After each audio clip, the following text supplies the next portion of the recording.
Flubs had never given much thought to luck, not truly. It was simply something that followed him, as the wind followed the curve of the river, as the sun bent its golden arms toward the leaves. It was just there, always, the way the world was. Others, however, had thought about it plenty.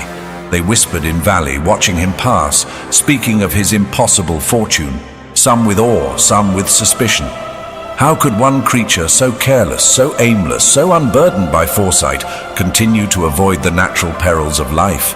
It did not seem fair, it did not seem right. Flubs did not dwell on these things. He had no reason to. He walked where he pleased, letting the winds of curiosity dictate his steps.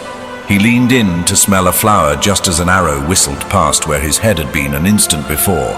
He awoke one morning to find himself standing in the middle of a clearing, unharmed, while behind him the house he had fallen asleep in had been reduced to smoldering ruin. It was not something he questioned, it was not something he controlled.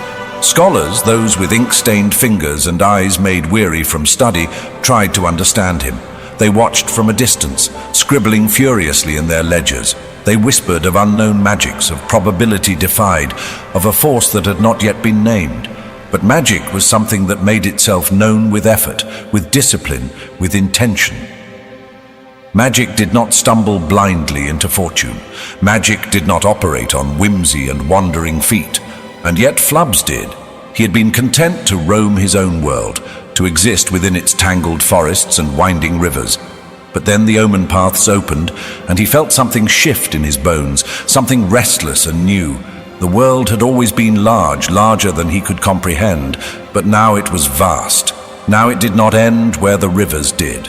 There were places beyond the trees, beyond the fields, beyond even the sky.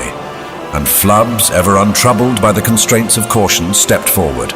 It was not a deliberate journey. He never intended to leave.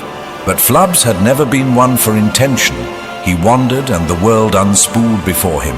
One step, then another, and he found himself somewhere new, somewhere unfamiliar, yet never unwelcoming.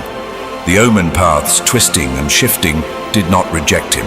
He moved through them as though they had been carved for his feet alone, slipping from one reality to the next as though he were following a well-worn trail. At first he was alone, but the nature of stories is that they do not stay in one place. And Flubs was, whether he wished to be or not, a story worth telling. He began to notice them, the ones who followed, the ones who watched from the edges of the places he landed. Some merely observed, drawn by curiosity, by fascination, by the impossible probability of his existence. Others sought to understand, to unravel the mystery of his fortune. And some, the strangest of them all, simply followed because they believed, in what even they could not say. Flubs did not ask them to follow, but neither did he send them away. He was no leader. He had no purpose. And yet where he went, they went too. It was not a pilgrimage nor a conquest. It was simply movement, unthinking and undeniable. As the years stretched, as the omen paths whispered their strange songs, the numbers grew. Some had theories, whispered in the quiet places of new worlds. Some believed he was chosen, a creature blessed by some unknown god of fate. Others saw him as proof that destiny was nothing but chance. And still, Flubs walked. He did not seek answers. He did not need them. He had never asked why the wind carried him or why the arrow missed. He did not ask why the flames had left him standing, untouched. And so, he did not ask why they followed. Perhaps he was the fool. Perhaps he always had been. But if so, then it was the kind of foolishness that the world itself seemed to honor, as if the very fabric of existence had conspired to see him continue on his way, untouched, unburdened, unbroken. And so he did.